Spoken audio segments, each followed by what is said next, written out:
Good morning students. आज ये lecture students मैंने केवल एक कुछ न्यूमेरिकल्स को सॉल्व करने के लिए बना रहा हूँ और कुछ टॉपिक्स जो हमने लास्ट चैप्टर के विच इज करंट इलेक्ट्रिसिटी के हमने कुछ मिस किए थे। मिस तो नहीं किए थे स्टूडेंट्स, पर हमने बताया था, मैंने आपको बोला था कि मैं बाद में कभी इसके लिए आपको एक्सप्लेन करूंगा। तो आज मैं उन चीजों को एक्सप्लेन करने की कोशिश करूंगा स्टूडेंट्स।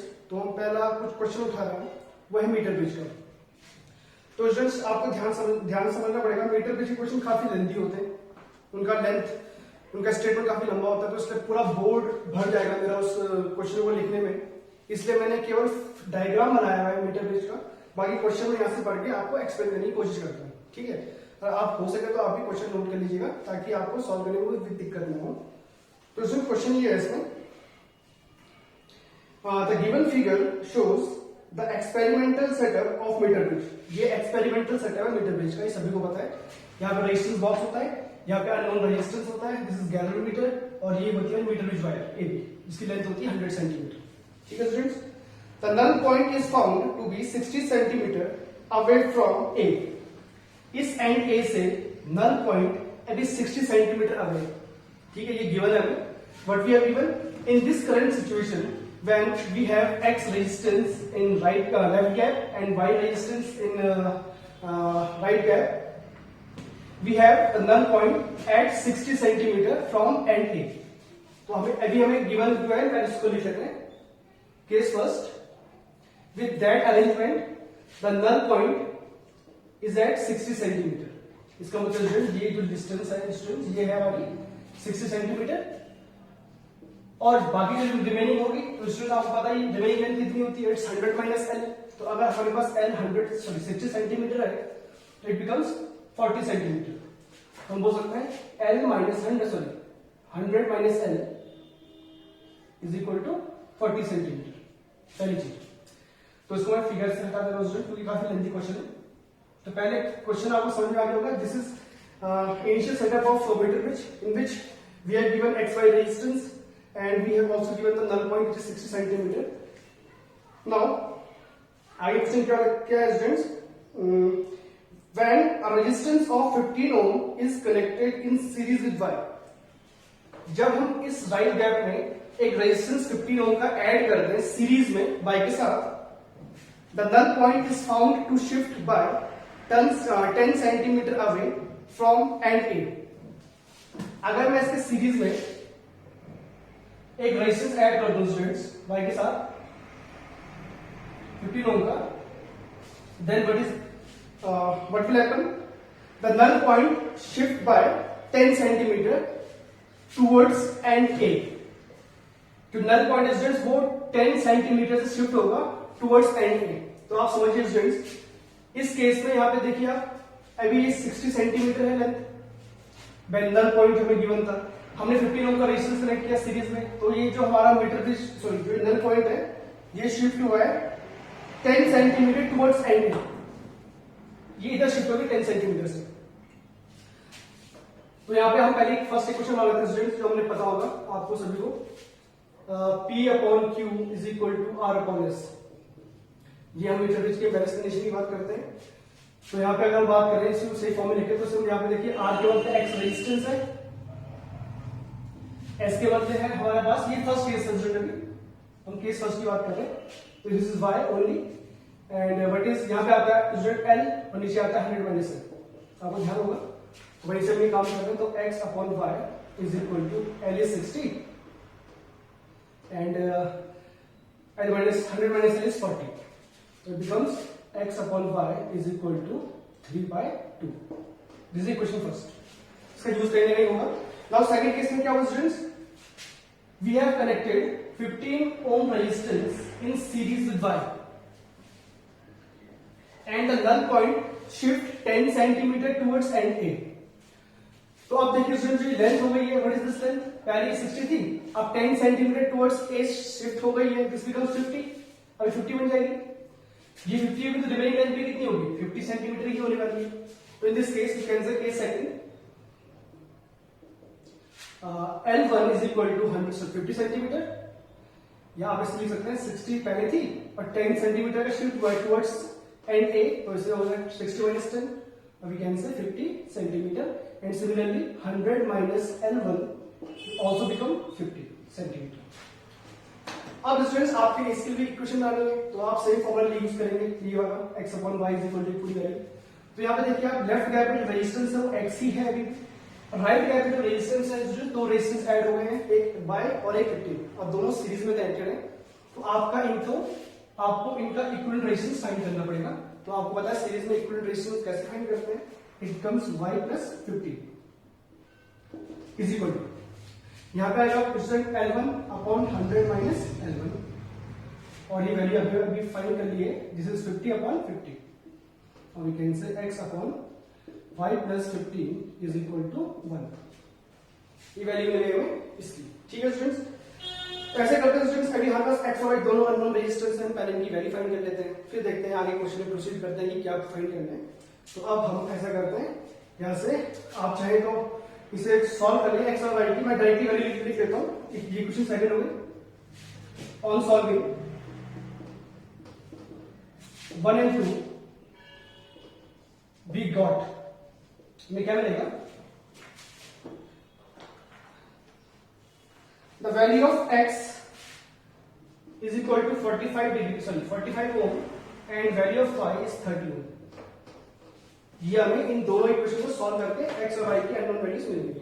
ठीक है स्टूडेंट्स, अब क्वेश्चन का मेन पार्ट स्टार्ट होता है स्टूडेंट्स, जिसको हमें फाइंड करना है, find the position of null point if a resistance of 30 ohm were connected in parallel with y।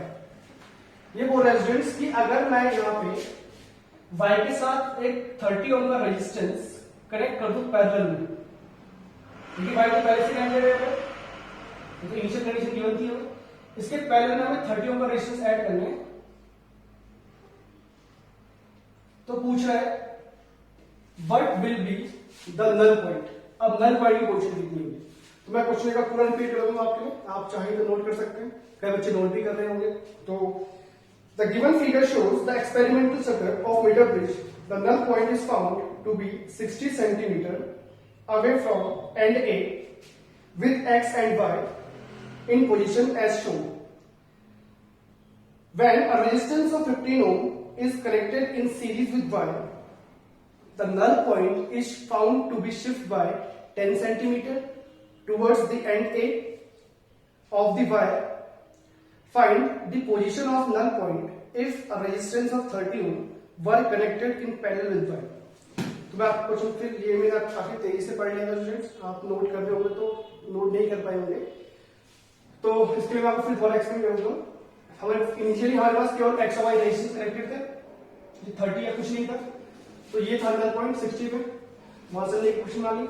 फिर दूसरे केस उसने बोला कि 15 ओम हमने कनेक्ट किया इसके सीरीज में, तब null point 10 centimetre shift towards end A, वहां से हमने एक क्वेश्चन डाली। और अब वो बोल रहा है कि हमें नल पॉइंट की वैल्यू फाइंड करनी है, position of null point such that 30 ohm resistance connected in parallel with y। तो आपको फिर से थर्ड केस में जाना पड़ेगा, केस थर्ड। इसके लिए देखिए स्टूडेंट्स क्या करेंगे, same condition students, the resistance, अब हमें देखिए नल पॉइंट फाइंड करना है, तो हमें नल पॉइंट को L ले लेंगे, लेट जैसे L2 ले लीजिए, let the null position is found at L2 from end A, this becomes 100 minus L2। पहली चीज आपको फॉर्मूला ये यूज करना है student, resistance of left gap upon resistance of right gap. अब ये दो रेजिस्टेंस कनेक्टेड है राइट गैप में और दोनों पैरेलल में कनेक्टेड है, तो आई होप स्टूडेंट्स आपको दो रेजिस्टेंस का पैरेलल कॉम्बिनेशन फाइंड करना आता हो, तो उसके हम डायरेक्टली सॉल्व कर देंगे, जैसे 30y अपॉन 30 प्लस y। ये सभी को आना चाहिए स्टूडेंट्स, दो रेजिस्टेंस अगर पैरेलल में कंबाइन होते हैं तो इस तरह से हम इक्विवेलेंट रेजिस्टेंस फाइंड कर सकते हैं, इज इक्वल टू, अब ये होती है balancing length which is L2, और इधर है हमारे पास 100 माइनस L2, तो हमें L2 के लिए सॉल्व करना है पूरा क्वेश्चन ये। तो आप यहाँ पे देख सकते हैं स्टूडेंट्स, x और y की वैल्यू पहले फाइंड कर चुके हैं इन दोनों इक्वेशन सॉल्व करके, तो आप इनकी वैल्यू पुट अप कर दीजिए। The value of x is 45, the value of y is 30।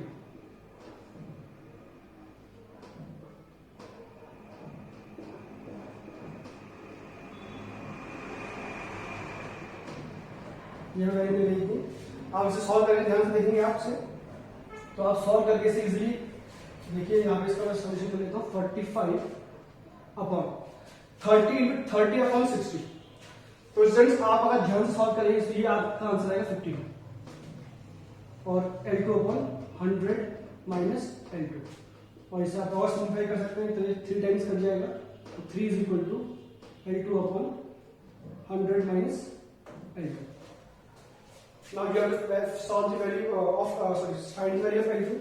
तो अब यहाँ पे हम इसे सॉल्व करते हैं, आप इसे क्रॉस मल्टीप्लाई कर लीजिए, तो it becomes L2 is equal to 300 minus 3L2, और देन वी कैन से 4L2 इज इक्वल टू 300 और L2 is equal to 75 centimetre. तो this is the new balancing length. ठीक है स्टूडेंट्स, जब x और y कनेक्टेड थे क्वेश्चन के स्टार्टिंग में तो बैलेंस पॉइंट था 60 सेंटीमीटर, हमने एक 15 ओम का रेजिस्टेंस ऐड किया इसके साथ सीरीज में, तो बैलेंस पॉइंट शिफ्ट हुआ 10 सेंटीमीटर टुवर्ड्स NA। देन वो पूछ रहा है हमें what is the balance point when a 30 ohm resistance connected in parallel with Y, तो उसके लिए हमें सॉल्व करके पड़ेगा कंडीशन 75 सेंटीमीटर। नाउ स्टूडेंट्स एक चीज और थी, क्वेश्चन तो इसमें काफी सारे हैं, आई होप स्टूडेंट्स कि आप ये क्वेश्चन की हेल्प से आप बाकी क्वेश्चन इजीली सॉल्व कर पाएंगे। स्टूडेंट्स मैंने आपको कभी बताया था जब हम मीटर ब्रिज और पोटेंशियोमीटर पढ़ रहे थे, तो मैंने आपको बताया था कि जो वायर होती है मीटर ब्रिज या पोटेंशियोमीटर वायर की, सॉरी पोटेंशियोमीटर की जो वायर होती है या फिर जो मीटर ब्रिज की जो वायर होती है वो एक सिंपल कंडक्टर से मिलकर नहीं बनी होती, वो एक्चुअली कुछ एलॉय से बनी होती है। जर्नलिस्ट ने बात की थी मैग्नीशियम, कांस्टेंटाइन, निक्रोम और यूरेका। मैंने आपको ध्यान होगा तो रिकॉर्ड करने की कोशिश कीजिएगा। मैंने आपको बताया था जो वायर का नेचर होगा, the material of wire, metre bridge wire और पोटेंशियोमीटर वायर, वो कॉपर नहीं हो सकती, वो किसी और निकल की, सिंपल निकल की नहीं हो सकती। उसके लिए हमने यूज किया था कुछ एलॉय जैसे कि मैग्नीशियम, कांस्टेंटाइन, यूरेका और निक्रोम। अब क्वेश्चन एग्जाम में ये आता है कि यही मटेरियल यूज क्यों करते हैं, तो अब शायद हम इसका सॉल्यूशन आपको बता सकते हैं स्टूडेंट्स। देखिए सबसे पहले आपको समझना पड़ेगा अल्फा आपको पता होगा, मैंने आपको बताया था टेम्परेचर कोएफिशिएंट ऑफ रेजिस्टेंस, और ये होता था R2 minus R1 upon R1 T2 minus T1, means alpha is the change in resistance per unit original resistance per unit change in temperature. ठीक है स्टूडेंट्स, ध्यान होगा आपको ये। जब मैंने बात की थी स्टूडेंट्स फॉर मेटल्स अल्फा की वैल्यू पॉजिटिव होती है, for insulators and semiconductor the value of alpha is negative. तो अगर अल्फा की वैल्यू पॉजिटिव होती है फॉर मेटल्स तो उसका मतलब क्या होता है, if we increase the temperature of conductor the resistance of conductor also increases. ठीक है, तो हम फिलहाल मेटल की बात करेंगे स्टूडेंट्स। यहाँ पे क्वेश्चन ये आता है स्टूडेंट्स कि हम यहाँ पे जो हमने वायर यूज की मीटर ब्रिज वायर, वो हमने कॉपर की यूज नहीं की। आप सभी को पता है स्टूडेंट्स कॉपर काफी अच्छा कंडक्टर है इलेक्ट्रिसिटी का, copper is a very good conductor of electricity. तो कॉपर के बदले हम यूज कर रहे हैं निक्रोम, यूरेका या फिर कांस्टेंटाइन की वायर ही यूज कर रहे हैं। क्यों यूज कर रहे हैं, देखिए इसका reason, it is because of low temperature coefficient of resistance and high resistivity we use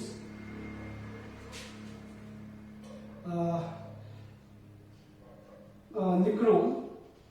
मैं केवल एक ही लिख रहा हूं स्टूडेंट्स, आपको पता है निक्रोम के बदले और भी हो सकती है, निक्रोम, कांस्टेंटाइन, मैग्नीशियम और eureka are used for this purpose.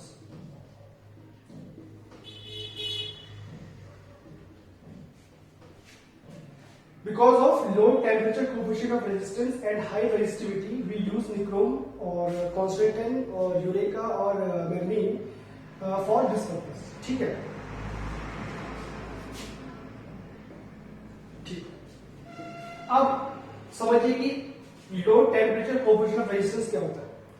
देखिए स्टूडेंट्स, मैंने आपको बताया था कि अगर हम टेम्परेचर इंक्रीज करेंगे, अल्फा क्या होता था, थोड़ा ध्यान से समझिएगा। Alpha is the rising temperature per unit sorry, alpha is the changing temperature, sorry, changing resistance per unit original resistance per unit rising temperature. मतलब ये स्टूडेंट्स कि अगर हम किसी भी टेम्परेचर सॉरी अगर हम किसी भी कंडक्टर का टेम्परेचर इंक्रीज करेंगे तो उसका रेजिस्टेंस इंक्रीज होता ही होता है. ठीक है स्टूडेंट्स. आप सपोज कीजिए स्टूडेंट्स की अल्फा की बात करें तो अल्फा फॉर मेटल्स और सपोज करो अल्फा फॉर एलॉय. एलॉय कौन सा है जो अभी हम यहाँ पे बात कर रहे हैं. ठीक है. देखो दोनों ही एक तरह से मेटल ही है क्योंकि एलॉय भी हम बनाएंगे तो मेटल से ही बनाते हैं. 2 या 3 मेटल से मिलके. ठीक है. तो यहाँ पे देखिए स्टूडेंट्स अल्फा जो होता है एलॉय का तो काफी लो होता है as compare to metal. Suppose कीजिए अगर अल्फा मेटल का 1 पॉइंट समथिंग है, सपोज कीजिए 1.2 ले लीजिए पर केल्विन, तो वी कैन से एलॉय का जो होगा वो 0.02 होगा या कुछ इससे कम है, ऊपर नीचे हो सकता है. इसका मतलब क्या है? देखिए स्टूडेंट्स ये है कि अगर अल्फा जितना ज्यादा होगा किसी मेटल का तो उस मेटल का रेजिस्टेंस टेम्परेचर इंक्रीज करने के साथ बहुत जल्दी से वेरी करेगा, मतलब बहुत जल्दी से इंक्रीज होने वाला है. और जब अल्फा कम होता है किसी भी मटेरियल का तो इसका मतलब ये होता है उसकी टेम्परेचर इंक्रीज करने पे रेजिस्टेंस तो इंक्रीज होगा बट उस ऑर्डर पे इंक्रीज नहीं होगा जितना मेटल्स पे इंक्रीज हो रहा था. तो आप यहाँ पे देखिए, आपको समझ आ गया मैंने क्या बोला. अल्फा की वैल्यू अगर हाई है किसी मटेरियल के लिए तो इसका मतलब ये है कि हम जैसे टेम्परेचर इंक्रीज करते हैं स्मॉल डिग्री से हम टेम्परेचर इंक्रीज करें तो रेजिस्टेंस काफी हाई इंक्रीज हो जाता है. और जब बात करें एलॉय के लिए अल्फा की वैल्यू काफी लो होती है. तो यहाँ पे हम जब टेम्परेचर इंक्रीज करेंगे उस मटेरियल का तो यहाँ पे क्या होगा, रेजिस्टेंस इंक्रीज तो होगा बट काफी स्लो रेट से होगा एज कम्पेयर टू मेटल. तो अब देखिए स्टूडेंट्स यहाँ पे हमने वायर ली थी, जो इस वायर का रेजिस्टेंस हमने लिया था पर यूनिट लेंथ आर, तो हमने कॉन्स्टेंट एज्यूम किया था. इसकी हेल्प से हम इस अननोन रेजिस्टेंस की वैल्यू फाइंड कर रहे थे वाई की. एक्स हमें गिवन है तो यहाँ पे हमने बैटरी कनेक्ट की थी. तो आपको पता जैसे हम एक सेल कनेक्ट करते हैं यहाँ पे करंट फ्लो और करंट क्या प्रोड्यूस करती है, हीटिंग इफेक्ट. जैसे करंट फ्लो होगी इस वायर के अक्रॉस तो यहाँ पे इसमें हीट होगा तो उसका टेम्परेचर इंक्रीज होगा. तो हम नहीं चाहते स्टूडेंट्स कि इसका टेम्परेचर इसका रेजिस्टेंस ज्यादा इंक्रीज हो. इंक्रीज तो होगा पर इतना थोड़ा बहुत इंक्रीज तो चल सकता है स्टूडेंट्स. अगर ज्यादा इंक्रीज हो गया इसका रेजिस्टेंस तो फिर हम इस वाई की वैल्यू जो अननोन रेजिस्टेंस की वैल्यू में फाइंड करनी है वो हम एक्यूरेटली मेजर नहीं कर पाएंगे क्योंकि इसका रेजिस्टेंस ऑलमोस्ट कांस्टेंट एज्यूम करते हैं. हम ये एज्यूम करते हैं कि during experiment the resistance of this wire will remain constant. तो अगर हम मटेरियल यूज कर ले copper for metre bridge wire और पोटेंशियोमीटर वायर तो यहाँ पे क्या होगा कि जैसे हम करंट सप्लाई करेंगे सर्किट में या इस इंस्ट्रूमेंट में तो उसकी वजह से हीटिंग प्रोड्यूस होगी. हीटिंग प्रोड्यूस होने से उस कंडक्टर का टेम्परेचर इंक्रीज होगा और जो उसका रेजिस्टेंस है जो हम कांस्टेंट एज्यूम कर रहे हैं वो कांस्टेंट ना होकर कुछ बढ़ना शुरू हो जाएगा. इसलिए हम डायरेक्टली मेटल्स को प्रीफर नहीं करते हैं to use metre bridge wire और पोटेंशियोमीटर वायर. हम चाहेंगे कि हम ऐसा मटेरियल चूज करें जिसका रेजिस्टेंस कम से कम इंक्रीज हो और कम से कम इंक्रीज होने के लिए हमें क्या चाहिए, अल्फा की वैल्यू लो चाहिए. What is alpha? Temperature coefficient of resistance. तो ये सबसे कम होता है हमारा एलॉय के लिए जो हमने एग्जांपल लिया था निक्रोम, कांस्टेंट मैग्नीन और यूरेन का. तो इसलिए स्टूडेंट्स हम यूज करते हैं इस मटेरियल की wire for making the wire of metre bridge and potentiometer. तो आई होप स्टूडेंट्स ये टॉपिक आपको क्लियर हो गया अच्छे से. और कुछ क्वेश्चंस करने हैं इसमें अभी हमें और तो हम कर सकते हैं बट स्टूडेंट्स मैं फिर बता रहा हूँ आपको कि क्वेश्चंस काफी लेंथी होते हैं इसके, मतलब इनका स्टेटमेंट काफी लंबा होता है तो पूरा बोर्ड हो जाता है इसे लिखने में. फिर सॉल्यूशन कैसे करेंगे? तो मेरी आपसे एक रिक्वेस्ट होगी कि आप जरूर इसके क्वेश्चन घर पर ट्राई कीजिए. कहीं पे नहीं आते हैं आपको तो आप मेरे से डायरेक्टली पूछ सकते हैं तो मैं आपको प्रॉपर्ली एक्सप्लेन कर सकता हूँ सॉल्यूशन देके और कोशिश करूंगा कि आपको अच्छे समझ में आ जाए. पर आप जरूर घर पे जाके इसे प्रैक्टिस कीजिएगा. तो स्टूडेंट्स मैं अब इस चैप्टर पे तो हम ऑलमोस्ट कंप्लीट कर चुके थे. कुछ टॉपिक्स छूट गए थे उसको मैंने आज कवर करने की कोशिश की. न्यूमेरिकल्स कुछ आते हैं पोटेंशियोमीटर के बेस्ड भी. तो पोटेंशियोमीटर के बेस्ड न्यूमेरिकल्स मैं अभी आपको नहीं करा रहा हूँ. वो इसलिए नहीं करा रहा हूँ क्योंकि आपने अगर नया सिलेबस देखा होगा रिवाइज सिलेबस तो वहाँ पे हमारे पास जो पोटेंशियोमीटर का मीटर ब्रिज है वहाँ पे उसने लिखा है क्वांटिटेटिव आइडिया. ठीक है, क्वांटिटेटिव आइडिया नहीं चाहिए होता स्टूडेंट्स कि हमें केवल इसका जनरल थ्योरी पता होनी चाहिए. हमें ज्यादा डीपली इसका नॉलेज मतलब अभी फिलहाल इस साल के लिए तो ज्यादा डिटेल में क्वेश्चन नहीं पूछेगा बोर्ड एग्जाम में बट फिर भी आपको ये आने चाहिए क्योंकि आगे कॉम्पिटिटिव एग्जाम में काफी क्वेश्चन इससे पूछे जाते हैं. वहाँ पे ये नहीं देखा जाएगा कि आप किस साल के स्टूडेंट्स हैं. तो स्टूडेंट्स थोड़ा ध्यान रखें इस चीज का. सिलेबस तो आगे कंप्लीट एग्जाम को पूरा प्रॉपर ही होगा, जो लास्ट प्रीवियस क्लासेस का हमने पढ़ाया है अभी तक। इस साल थोड़ा सिलेबस में कम हुआ है, बट फिर भी आप कोशिश कीजिएगा पूरा सॉल्व करने की चीज को। कहीं भी कोई प्रॉब्लम आपको होती है तो आप जरूर पूछिएगा।